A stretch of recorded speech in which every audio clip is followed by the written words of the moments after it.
What is up? All right.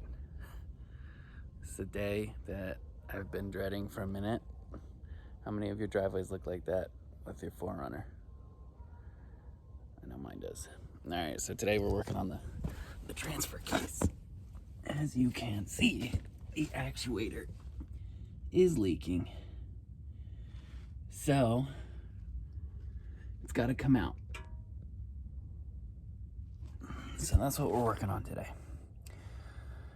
I've been dreading this just because it seems like it's going to be a bit of a project, but thanks to the forums, T4R forums, and the username M&A Taco, he started a thread and he put some good pictures, detailed pictures, and how to go about doing this. Plus, we got the field service manual, and we're gonna go off both of those, see if we can't knock this thing out.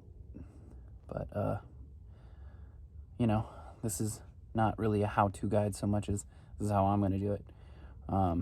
But feel free to try it. All right, let's get to it. All right, so now that we got the car jacked up, we are underneath it, looking from the passenger side forward. So here's our actuator, and as you can see, we're leaking. But yeah, it's kind of going everywhere, huh? So first we're going to take off our rear drive shaft and then our front drive shaft. Then we're going to pop off these electrical connectors, breather line, and some of these protectors, and then we're going to get a jack under here, and then we're going to remove it from the transmission so we can pull it out. I have a jack, a transmission jack, but I may or may not use it. We'll see. But goal right now is just to get it out of the car. So let's do it.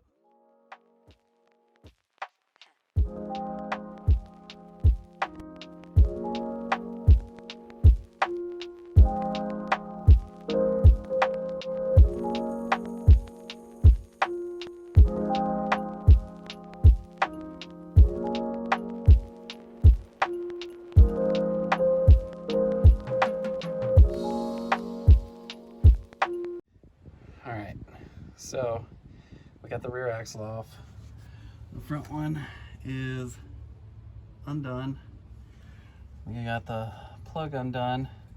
We're gonna do a couple of the harness brackets, and then we gotta take the bolts off of where the transfer case meets the transmission.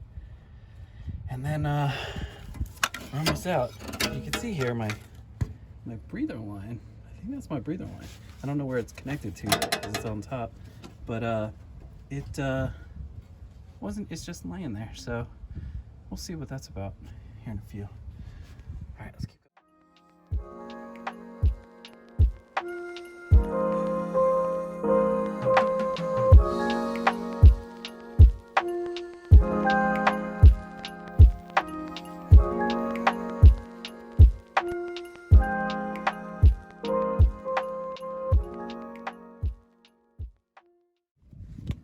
Alright, so here we are.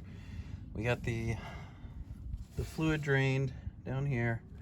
We got the two brackets holding the electrical connector and breather line from the top. The top one was a bit of a pain in the butt, just because it needed like an 18-inch long extension. But we got it out. So now what we're going to do is we're going to put our transmission jack in place and see if we can fashion some kind of bracket to kind of keep its position where it's at, and then we'll pull it out. This might be might look a little janky, so don't judge.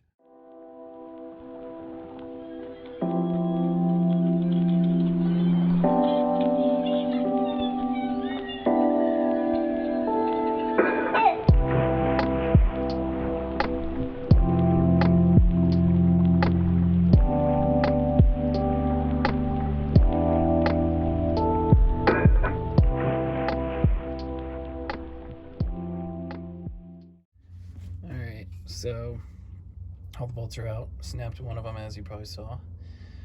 Now I need to wiggle it out. However, it's not exactly wiggling. It's pretty well in there. So I'm about to wiggle the crud out of it. We'll see. But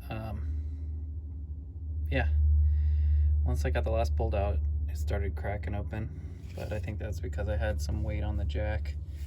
So I'm gonna keep playing with it. We'll go from there.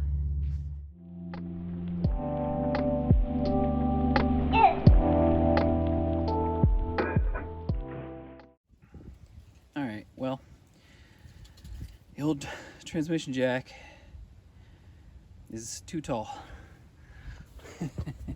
So I had to have my wife help me transition to my low profile, long reach jack. But here she is. So got her out. Now it's time to start taking it apart. Here we go. All right, so I didn't have the right size socket, so I had to go out and get one. Hopefully one of these works. Didn't have these sizes. Big. That is a 31. This will work.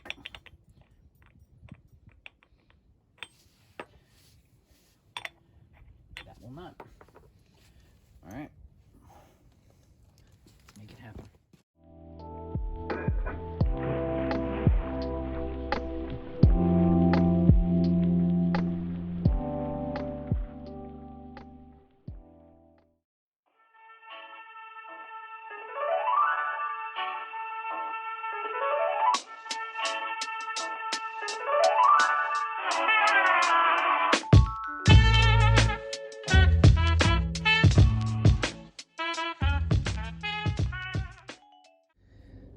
Alright, well, I got it off. I had to use pneumatic. My electric wouldn't cut it, which is odd because they're rated about the same, but I figured I'd give it a try and it worked. Alright, time to pull.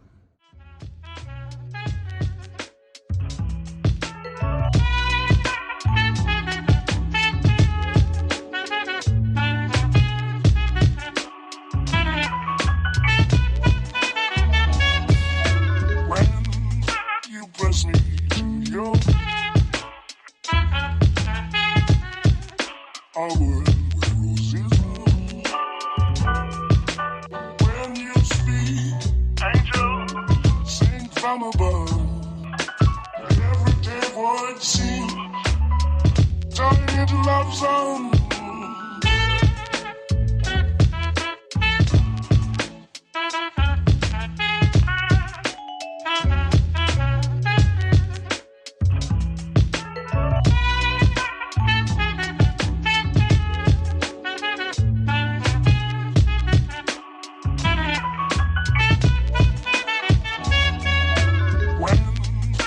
Press me to your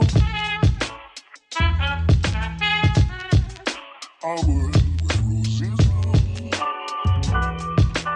When you speak, angel, sing from above. Every day would seem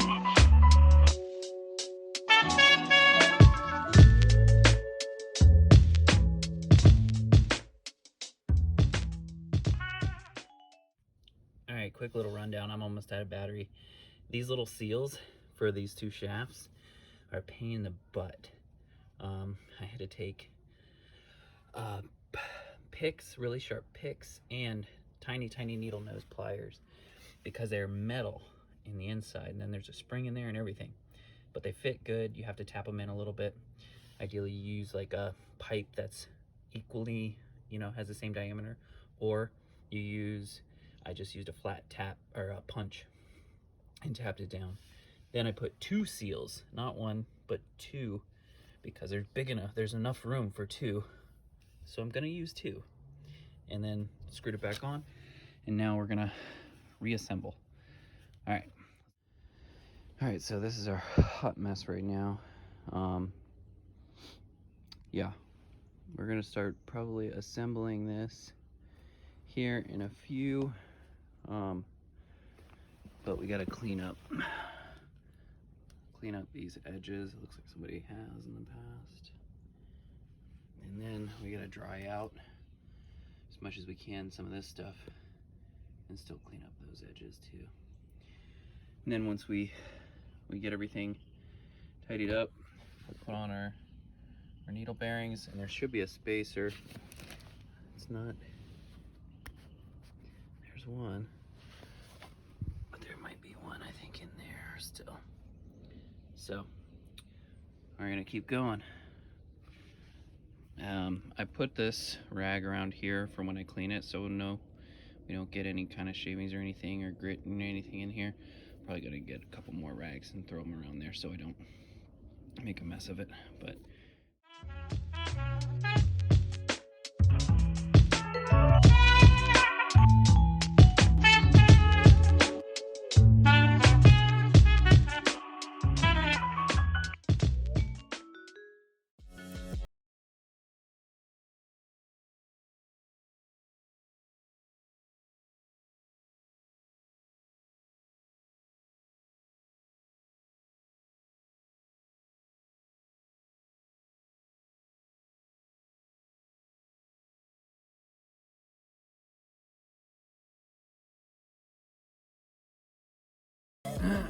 so these bolts are for attaching the transfer case to the transmission, and you notice when I pulled these out, 3 of them were really bad. I even broke one of them, so I had to drill it out. But I went ahead and ran an M8 1.25 die down each thread, and it pulled out a lot. And you know, I don't do that very often, where I have to tap and or clean threads up very often, but these were pretty well gummed up, and I just went ahead and said, all right, I'm gonna go do it. And in fact, right now I'm gonna go run the tap down the 3 bolts that go into the transfer case and the other 5 on the back of the transmission, and that way we don't get any seizing of these again. So let's go. All right, so I used the floor jack, got it back up. Now I'm just lining the holes. I'm gonna need another set of hands here though, because I gotta pull this jack out and kind of hold it up. The transmission output shaft is lined up and in. However, I just have to tweak it a little bit. So here we are. Transmission jack really helped to do this with one person. Can't imagine doing this with just a regular jack. And I guess you could, but you would just, everything would be relying on the setup and the prep. All right, so I'm basically done. I'm minus the rear drive shaft here. And then I gotta put some fluid in here, but I'm gonna let my gasket, my fluid gasket, dry for 24 hours before I put any fluids in there. So I'm gonna go ahead and call an all stop, because I'm gonna leave the drive shaft off so we don't have to use a pump to put this in there. All right guys, so we let it dry for a couple days because I had to go to work, and you know, it's been cold as all heck. But I let it dry for a couple days. No new leaks here. Our gasket is dry. All the bolts are tightened down. So I'm gonna go ahead and top off our fluid. I'm gonna tighten down our front drive shaft, or not tighten down, but put some thread locker on that and torque them down. Same with this guy, and same with the drive shaft to the rear diff. And then we should be in business, and then we're gonna start it up and then probably put it into gear, move it around a little bit, and then we're gonna test out how it goes into 4 low. All right.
All right, guys. Say hi to Charlie. So we wrapped everything up, bolted everything down, torqued it all up, and fired it up, and then the car wouldn't go into gear. Immediately was like, okay, well, the gears aren't lined up on that transfer case output, and none of them was working. Like, I put it into drive, I had it up on jack stand, put it into drive, and drive wasn't engaging. So what I had to do was I had to kind of play with it a little bit and turn the wheels, drive shaft, get it kind of click into gear, and it eventually did. And now all four wheels are spinning, and 4 high at least. I am kind of hitting the end of my day, and so now I'm like, I'll try 4 low soon. But it wants to go into gear, but I'm getting the beeping and the flashing. I got it to go into 4 low once and got all the wheels rolling, and then it didn't want to go back into 4 high. So it's kind of a mix of things going on here, but the actuator's working. I can hear it working. I got a little bit of grinding when I was doing this, but then when I got it to go back into 4 high, there was no grinding. So it was a bit of a project, but you know what? Like, I'm in 4 high, I'm not leaking oil anymore, and I'm gonna try 4 low again soon. I have so much maintenance to do on this thing that I'm just kind of like, just taking my time with it. So we have 2 other vehicles that we're rolling with, so it's not like imminent, but that's where we're at. We'll see. I got to do axles, the shock struts, delete the X-ray system, and then valve cover gasket and valve cover gasket set, the whole kit, so spark plugs and everything. But that's where we're at now. Thanks for watching. If you have any questions, holler at me. I may or may not be able to help you. Honestly, this was interesting. The field service manual was helpful. So, but hit me up if you have questions or comments, concerns, or tell me what I did wrong. I'd be very much so interested in getting some feedback on how I can do that right. So holler at me. Thanks, guys.